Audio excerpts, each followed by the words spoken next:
முனைவர் பிரான்சிஸ் தம்புரான் சேஷ சபை வழங்கும் அபரிமிதமாய் வாழ அருமையான வாழ்த்திறன்கள் ஒளி தொகுப்புகள்.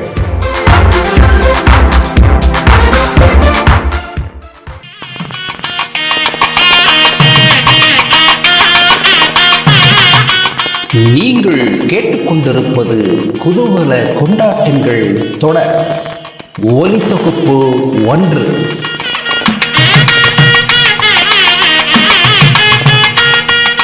பாகம் 1.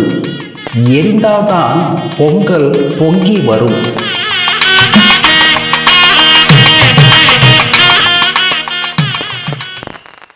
பொங்கல் விழா தமிழர்களின் தனிப்பெரும் விழா என்றாலும் அறுவடை விழா கோலத்திலே பொங்கல் விழா பூலோகம் போற்றும் ஓர் பெரும் விழா.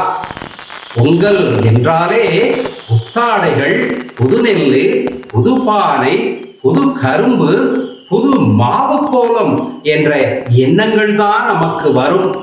ஆனால் இதையெல்லாம் தாண்டி பொங்கல் பொங்க வேண்டும் என்றால் எதையாவது நாம் எரித்தாக வேண்டும். அதனால்தானோ என்னவோ போகி பொங்கல், சூரிய பொங்கல், மாட்டு பொங்கல், காணும் பொங்கல் என்று 4 நாள் பொங்கல் கொண்டாட்டம் பழைய பொருட்களையெல்லாம் எரிக்கும் போகி பொங்கலோடு ஆரம்பிக்கிறது. பழையவைகள் அழியும் போதுதான் புதியவைகள் பொங்கி வரும். பழைய பொருட்களை மட்டும் எரித்தால் போதாது, பழைய பழக்க வழக்கங்களையும் நாம் எரிக்க வேண்டும். குடிப்பழக்கம், குத்தியால் பழக்கம், கூத்தியான் பழக்கம், குடி கெடுக்கும் பழக்கம் போன்றவைகளை எரிக்க வேண்டும். பொய் பேசுதல், புரணி பேசுதல், பொறாமைப்படுதல், அடுத்தவர்களின் பெயரை கெடுத்தல் போன்ற தீய பழக்கங்களையெல்லாம் எரிக்க வேண்டும். முக்கியமாக அளவுக்கு அதிகமான ஆசைகளை எரிக்க வேண்டும். பழையவைகளை எரிந்து சாம்பலாகும் போதுதான் புதியவைகள், நல்ல பழக்க வழக்கங்கள் அங்கு பொங்கி வரும். பாம்புகள் கூட பழைய சட்டைகளை கலற்றி போட்டுவிட்டுத்தானே வையகத்திலே வலம் வந்து வாழ்ந்து கொண்டிருக்கின்றன.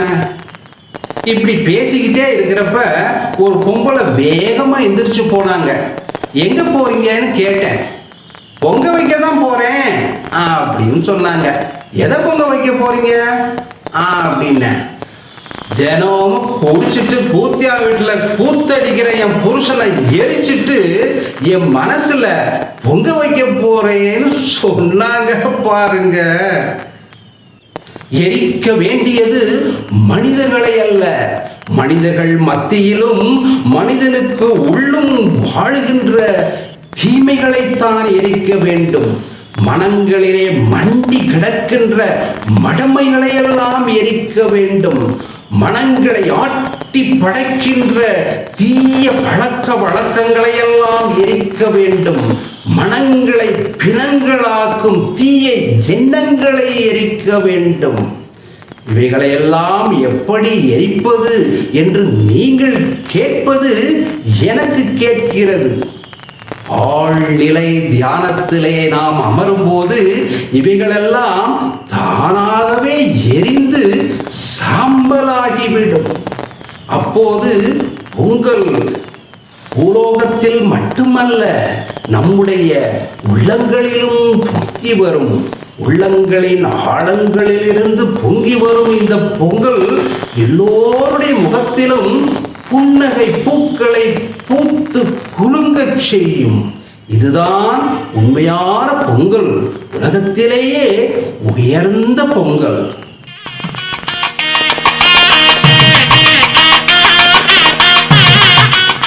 நீங்கள் கேட்டுக்கொண்டிருப்பது குதூகல கொண்டாட்டங்கள் தொடர் ஒலி தொகுப்பு 1.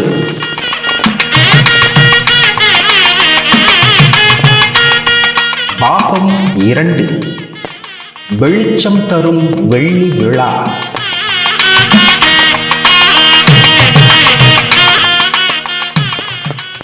அன்பு நண்பர்களே, அருமை நேயர்களே, இன்று நாம் வெள்ளி விழாவை கோலாகலமாக கொண்டாடி கொண்டிருக்கின்றோம். அதாவது 25வது காணொளியை யூடியூபிலே பதிவேற்றம் செய்துள்ளோம். இதையே இவ்வளவு விமரிசையா கொண்டாடணும்னு நீங்க கேட்கலாம். ஆனா அதற்கு ஒரு ஆழமான காரணம் உண்டு. எனக்குள்ளார ஏராளமான நல்ல நல்ல கருத்துக்கள்லாம் வைர குவியல்கள் போல மலமலையா குவிஞ்சு கிடக்குது. இதையெல்லாம் உங்களோடையும் உலகத்தில் உள்ள எல்லாரோடையும் பகிர்ந்துக்கணும்னு ரொம்ப நாளா எனக்கு ஒரு ஆசை. அதை நிறைவேற்ற இந்த ஊடக உலகம் ரொம்பவே உதவுன்னு உணர்ந்தேன். பிரச்சனை என்னன்னா, ஊடக உலகம்னா என்னன்னு எனக்கு கொஞ்சம் கூட தெரியாது. காணொளிகளை உருவாக்குவது எப்படி, அதுக்கு கதை வசனம் எழுதுவது எப்படி, அதை பாடி லாங்குவேஜை பயன்படுத்தி பேசுறது எப்படி, அதை ஒளி பதிவு பண்றது எப்படி, திருத்தம் செய்யறது எப்படி, யூடியூப்ல பதிவேற்றம் செய்வது எப்படி, பதிவேற்றம் செய்ததை வாட்ஸ்அப், ஃபேஸ்புக், ட்விட்டர் போன்ற சமூக வலைதளங்களை பயன்படுத்தி பலருக்கும் தெரிவிப்பது எப்படி, இது போன்ற பல்வேறு திறமைகளை ஒரே ஆண்டுல கத்துக்கிட்டேங்க. இதற்கு சேவியர் ஆண்டனி ரொம்பவே உதவி செஞ்சார். இந்த ஓராண்டுல நான் செய்த மிக கடுமையான உழைப்பும் அபாரமான வளர்ச்சியும் தான் 25 தங்கமான காணொளிகளை உங்களுக்கு தந்துச்சு. இப்ப சொல்லுங்க, இந்த வெள்ளி விழாவை கொண்டாடுறது நியாயம்தானே? இந்த இமாலய முயற்சியிலே நான் இறங்கியதற்கு முக்கியமான காரணம் நீங்கள் இப்போது பார்த்த இந்த காணொளிதான். 10 ஆண்டுகளுக்கு முன்பாக 2011வது ஆண்டிலே திருச்சியிலே இருக்கும் புனித வளனார் கல்லூரியிலே மாலை நேர கல்லூரியின் பிரின்சிபலாக நான் இருந்தபோது பரி தியான இயக்கம் என்ற ஒரு இயக்கத்தை ஆரம்பித்தேன். காரணம், பரி வேறு தியானம் வேறு அல்ல என்பதை நான் உணர்ந்தேன். பணியே தியானமாக மாறும் பொழுது பார்க்கும் இடங்களிலெல்லாம் பரமனையே பார்த்து பரவச நிலையை அடைய முடியும் என்று ஆழமாக நம்பினேன். கல்லூரி மாணவ மாணவிகளை நல்வழிப்படுத்தவும், மனிதாபிமான காரியங்களிலே ஈடுபடுத்தவும், அதன் வழியாக கடவுளை காண வைக்கவும், அதனால் அவருடைய வாழ்வு நலமாக, பலமாக, வளமாக செய்யவும் நான் முயற்சி செய்தேன். இந்த பணி தியான இயக்கத்தினுடைய விருது வாக்கு நிறைவாய் வாழ நிறைவாய் அன்பு செய், நிறைவாய் அன்பு செய்ய நிறைவாய் வாழ் என்பதுதான். அவ்வாறு நாம் வாழும் பொழுது இந்த பணி தியான இயக்கத்தினுடைய குறிக்கோளான எக்ஸலன்ஸ் டு காட்லினஸ், அதாவது உயர்விலிருந்து உன்னதத்திற்கு என்பது தானாகவே நடந்துவிடும். அப்போது ஞான கண் திறக்கப்படும், விழிப்புணர்வு ஏற்படும். இதைத்தான் இந்த சின்னத்தின் நடுவில் இருக்கும் மலரும் விழி சுட்டி காட்டுகின்றது.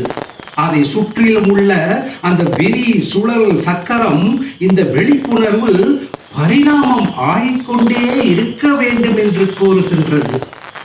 அன்பர்களே, வாழ்க்கையில நாம் பதவிகள், பணங்கள், பட்டங்கள், அந்தஸ்து, அதிகாரங்கள் இவைகளெல்லாம் பெற்று உயர்ந்த மனிதனாக மட்டும் வாழ்ந்தால் போதாது. அதையும் தாண்டி அறத்திலும் ஆன்மீகத்திலும் அனைத்து உயிர்களை அன்பு செய்வதிலும் கடைநிலை மக்களுக்கு கழிவிறக்கம் காட்டுவதிலும் சிறந்து விளங்கும் உன்னத மனிதர்களாக மாற வேண்டும். இதைத்தான் உயர்விலிருந்து உன்னதத்திற்கு என்று நான் குறிப்பிட்டுள்ளேன். இந்த காரியங்களை எல்லாம் கற்றுத் தருவதற்காகத்தான் இன்றும் இந்த மதிப்பீட்டு காணொளிகளை எல்லாம் படைக்க ஆரம்பித்திருக்கின்றேன். அன்பர்களே, நண்பர்களே, நான் எடுக்கும் இந்த புனிதமான முயற்சிக்கு உங்களுடைய அபரிமிதமான ஆதரவை தாருங்கள்.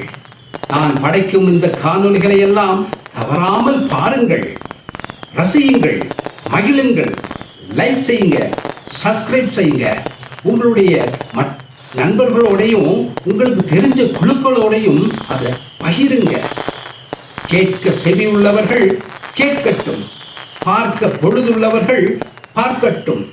மாபரனாய் மாற மனம் உள்ளவர்கள் மாறட்டும். விதைப்பது என் கடமை, விளைவிப்பது ஆண்டவனுடைய அருள். சரி நேயர்களே, இதுவரை என்ன சாதிச்சிங்கன்னு நீங்க கேட்கலாம். இந்த ஓராண்டுல முதல் 6 மாதங்கள் ஊடக உலகத்தை உரசி பார்ப்பதிலும் அதை அலசி பார்ப்பதிலும் கண்டதையும் கற்பதிலும் கருவிகளை வாங்குவதிலும் காலங்கள் கழிந்து விட்டன. அடுத்த 6 மாதத்துல நேயர்களுடைய பல்வேறுபட்ட விருப்பங்களை தொகுத்து 3 ஒளி அலை வரிசைகளை உருவாக்கினேன். அதுல 5 காணொளி தொடர்களை ஆரம்பித்தேன்.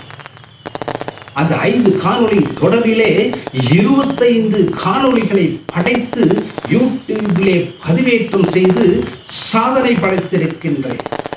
அவைகள் என்ன என்ன என்று இனி ரத்தின சுருக்கமாக நாம் பார்ப்போம். முதலா ஆழமாய் வாழ அந்தரங்க ரகசியங்கள் என்ற ஒளி அலைவரிசையை ஆரம்பித்தேன். இதில் முதல் தொடர் ஆழமாய் வாழ என்பதுதான். இந்த தொடரில் இதுவரை 3 தமிழ் காணொளிகளை பதிவேற்றம் செய்திருக்கிறேன். 1, நாம் ஏன் ஆழமாக வாழ வேண்டும். 2, சிற்பிகளைப் போல வாழ வேண்டும். 3, முத்துக்களை ஈன்றெடுக்கும் மனிதர்களாய் வாழ வேண்டும். 2வது தொடர் இயேசுவின் கண்காணா காலடி சுவடுகள். இதில் இதுவரை 4 தமிழ் காணொளிகளை பதிவேற்றம் செய்திருக்கிறேன். 1, இயேசுவின் காலடி சுவடுகளின் ரகசியங்கள். 2, கிறிஸ்மஸ் ஓர் அண்டத்தின் விழா. 3, கால் வயிறு சாப்பிட்டா. 4, உயிர்த்த இயேசுவை காண வேண்டுமா. 2வதாக ஆரம்பித்த ஒரே அலைவரிசை அபரிமிதமாய் வாழ மின்னிடும் மென்திறன்கள். இதில் முதல் தொடர் அபரிமிதமாய் வாழ என்பதுதான். இத்தொடரில் ஒரு காணொளியை பதிவேற்றம் செய்திருக்கிறேன். அது அபரிமிதமாய் வாழ. 2வது தொடர் குதூகல கொண்டாட்டங்கள் என்பதாகும். இத்தொடரில் 2 காணொளிகளை படித்துள்ளேன். 1, எரிந்தால்தான் பொங்கல் பொங்கி வரும். 2, வெளிச்சம் தரும் வெள்ளி விழா. 3வதாக ஆரம்பித்த ஒளி அலை வரிசை காலங்களை கடந்து வாழ எல்லையில்லா எழில் வழி. இதில் முதல் தொடர் எல்லையில்லா எழில் வழி என்பதுதான். இத்தொடரில் 3 தமிழ் காணொளிகளை படைத்துள்ளேன். 1, எல்லையில்லா எழில் வழி தங்கமான வழி. 2வதாக நீ ஒரு சாதிக்கு பிறந்தவன் அல்ல, அனைத்தையும் சாதிக்க பிறந்தவன். 3வதாக மாயங்கள் செய்யும் மந்திரக்கோள். இந்த வெள்ளி விழாவை கொண்டாடி கொண்டிருக்கும் இந்த தருணத்திலே பல பேருக்கு நான் நன்றி சொல்ல கடமைப்பட்டிருக்கின்றேன். முக்கியமாக எனக்கு நல்ல உடல் சுகத்தையும், மலைகள் போல தடைகள் வந்தாலும் அத்தனையும் தாண்டும் மன வலிமையையும், புதியவைகளை தொடர்ந்து படைக்கும் படைப்பு ஆற்றலையும் எனக்கு தந்து உதவிய இறைவனுக்கு என்னுடைய முதல் நன்றி. 2வதாக என்னுடைய படைப்புகளை உலகெங்கிலும் இலவசமாகவே எடுத்து சென்ற யூடியூப் நடத்துனர்களுக்கு என்னுடைய மனமார்ந்த நன்றி. அதோடு கூட வாட்ஸ்அப், ஃபேஸ்புக், ட்விட்டர் போன்ற சமூக வலைதளங்களை நடத்துபவர்களுக்கும் என்னுடைய நன்றி. 3வதாக அன்பு ரசிகர்களே, உங்களுக்கு என்னுடைய நன்றி. ரசிகர்கள் இல்லை என்றால் ரசனை இல்லை. ரசிகர்களே, நீங்கள் கொடுத்த பாராட்டுகளும் வரவேற்பும் பின் ஊட்டங்களும் தான் இந்த மகா முயற்சியை வெள்ளி விழா வரை நகர்த்தி வந்திருக்கிறது என்பது மறுக்க முடியாத உண்மை. ஆகவே அனைவருக்கும் நன்றி, நன்றி, நன்றி.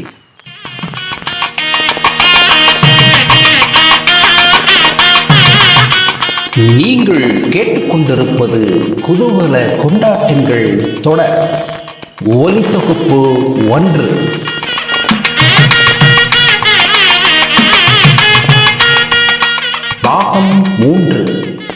பளபளக்கும் பொன் விழா.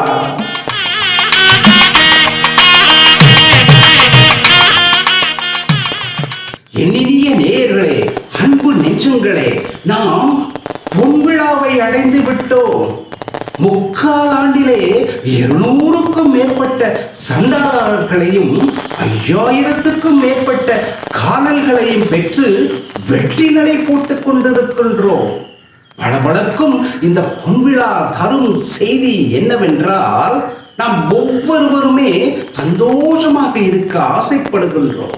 ஒவ்வொருவருமே வெற்றிகரமாக வாழ ஆசைப்படுகின்றோம்.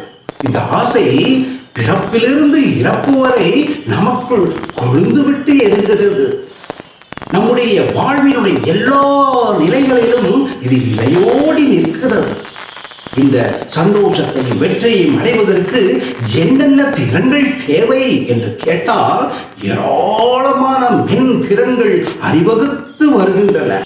சுய விழிப்புணர்வு, சுய ஆய்வு, சுய ஏற்பு, சுய நம்பிக்கை, சுய இரக்கம், சுய மதிப்பீட்டு திறன்கள், ஆளுமை திறன்கள், நோக்கும் திறன்கள், உணர்வு நுண்ணறிவு திறன்கள், இலக்கை நிர்ணயிக்கும் திறன்கள், பிரச்சனைகளை தீர்க்கும் திறன்கள், புத்தாக்க திறன்கள், மன அழுத்த திறன்கள், கால மேலாண்மை திறன்கள், மேடை பேச்சு திறன்கள், உடல் மொழி திறன்கள், சுட்டிக்கையால் கேட்கும் திறன்கள், நேர்காணல் திறன்கள், தொழில் திறன்கள், குழு இயக்க திறன்கள், குழுவோடு செயல்படும் திறன்கள், தலைமை தாங்கும் திறன்கள் போன்ற மென் திறன்களை எல்லாம் அபரிவிதமாய் வாழ மென்னிடும் மென் திறன்கள் என்ற காணொளி அலை வரிசை உங்களுக்கு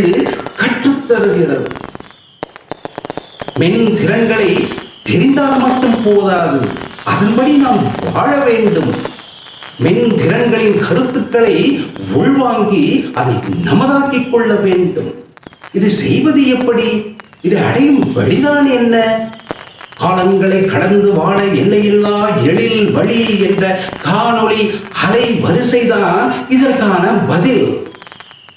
எல்லையில்லா எழில் வழி காலங்களை கடந்த வழி, அமைதியின் வழி, தனிமையின் வழி, தியானத்தின் வழி, விழிப்புணர்வின் வழி, அறிவு கூர்மையின் வழி, ஒருமையின் வழி, வெறுமையின் வழி, மன வெளிப்பின் வழி, ஞானத்தின் வழி, அகமொழியின் வழி.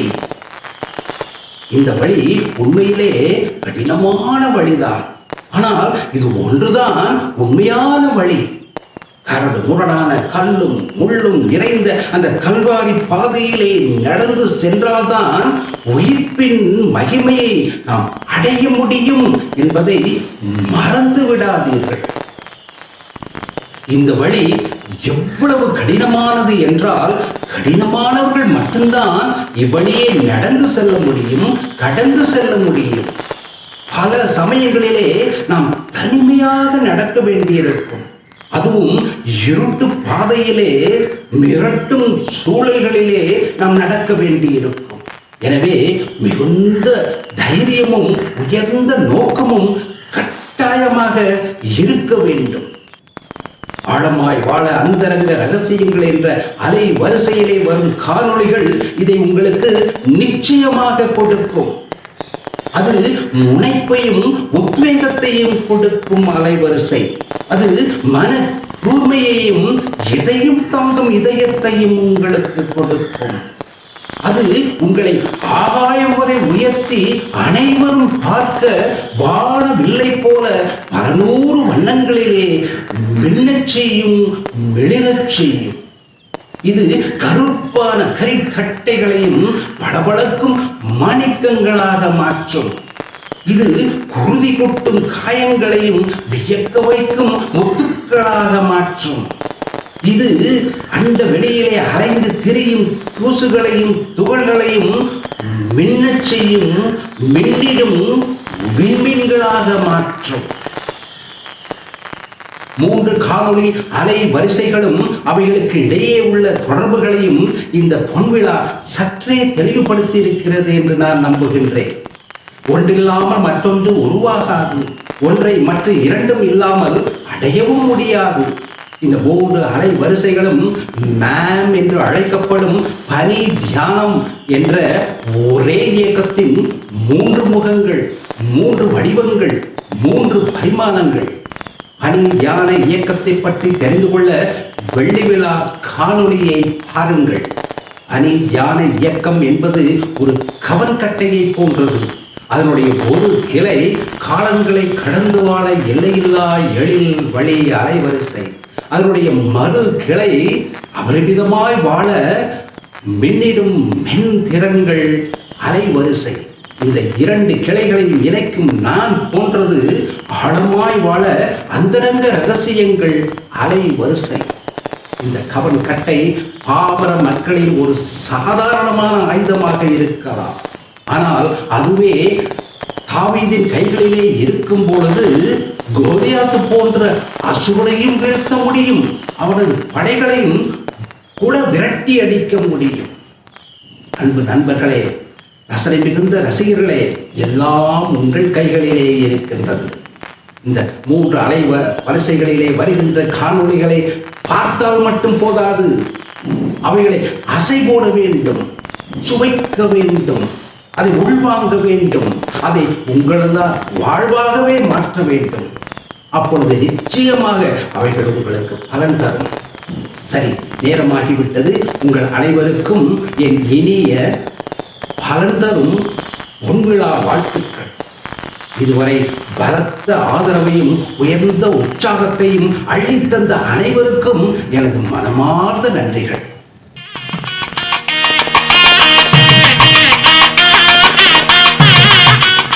நீங்கள் கேட்டுக்கொண்டிருப்பது குதூகல கொண்டாட்டங்கள் தொடர் ஒலித்தொகுப்பு 1.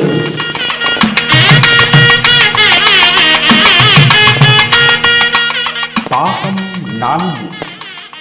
கிறிஸ்தவர்கள் பொங்கல் விழாவை கொண்டாடலாமா?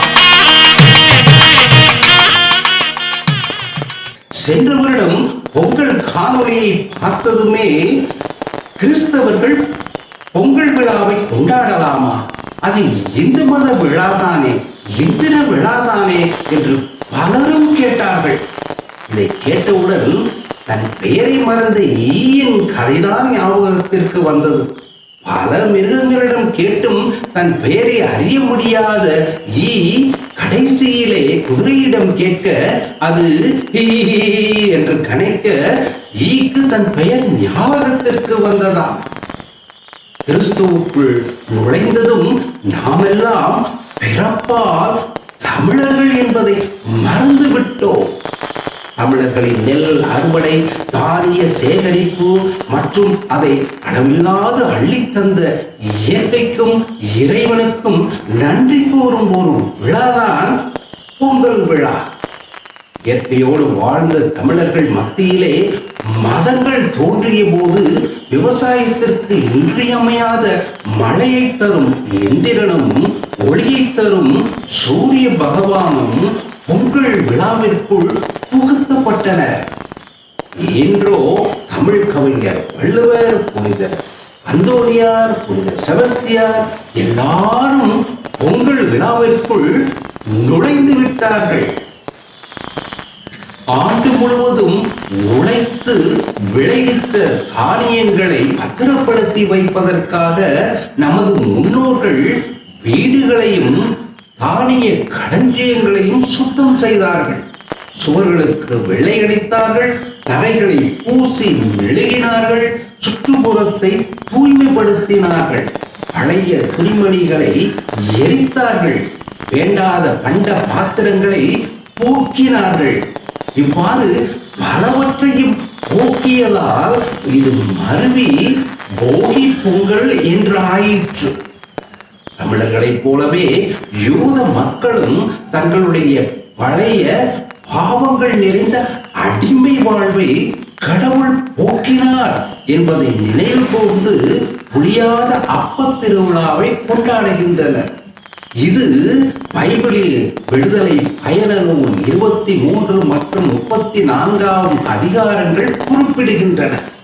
இப்பொழுது சொல்லுங்கள், பழைய பாவங்கள் நிறைந்த வாழ்வையும் வாழும் இடத்திலே இருக்கின்ற தீய கிருமிகள், விஷ பூச்சிகள், ஓட்டை உடசல்கள், கிழிசல்கள், கந்தைகள், தீய எண்ணங்கள், தீய செயல்பாடுகள் இவைகளையெல்லாம் போக்கும் போகி பண்டிகை கொண்டாடுவதிலே என்ன தயக்கம்?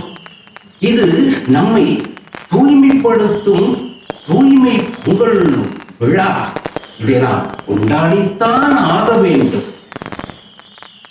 தை பொங்கல் விழா உழைப்பின் பலனை தந்த இயற்கை தெய்வங்களான சூரியனுக்கும் மழைக்கும் நிலத்தின் முதற்கனியை படைக்கும் விழா. விளைந்த புது நெல்லின் உமியை நீக்கி புலுங்கல் அரிசியாக்கி புது பானையிலே புது கோலம் போட்டு வெட்ட வெளியிலே பொங்கி இயற்கைக்கும் இறைவனுக்கும் காணிக்கையாக்கி அவனருள் வேண்டும் அழகான ஓர் விழா. அழகு தமிழர்களின் இந்த அழகான விழாவை பார்த்துதானோ என்னவோ நாம் வணங்கும் பிதாவும் இத்தகைய பொங்கலை கொண்டாட வேண்டும் என்று யூதர்களுக்கு கட்டளையிடுகின்றார். விடுதலை பயண நூல் 23 அதிகாரம் 10, 16, 19 வசனங்கள் இதை தெளிவாக குறிப்பிடுகின்றது. உழைப்பின் முதற்கனி, நிலத்தின் முதல் விளைச்சல் காணிக்கை, புது உணவு படைத்தல் ஆகியவை பைபிளின் மூல நூல்களான தோராவிலே கொடுக்கப்பட்டிருக்கின்றது. எனவே கிறிஸ்தவர்களாகிய நாம் தந்தையின் கட்டளைக்கு கீழ்ப்படிந்து கட்டாயமாக இந்த பொங்கல் விழாவை கொண்டாடத்தான் வேண்டும். ஏனென்றால் இது தெய்வ பொங்கல் விழா. முதல் நாளிலே தூய்மை பொங்கலையும் 2வது நாளிலே தெய்வ பொங்கலையும் கொண்டாடிய நம் முன்னோர்கள் 3ஆம் நாளிலே அனைத்துயிர் பொங்கலை கொண்டாடினார்கள். இப்போது மாட்டுப் பொங்கல் என்று அழைக்கப்படும் இந்த விழாவிலே தம்மோடு உழைத்த சக மனிதர்கள், ஆடுகள், மாடுகள், உழவனின் நண்பர்களாகிய புழுக்கள், பூச்சிகள் அனைத்தையும் சேர்த்து கொண்டு அனைத்து உயிர்களுக்கும் பொங்கலை படைத்து மகிழ்ந்தார்கள். தமிழர்களின் இந்த பறந்து விரிந்த உள்ளம் யூத மக்களுக்கும் இருக்க வேண்டும் என்று நம் கடவுள் விரும்பினார்.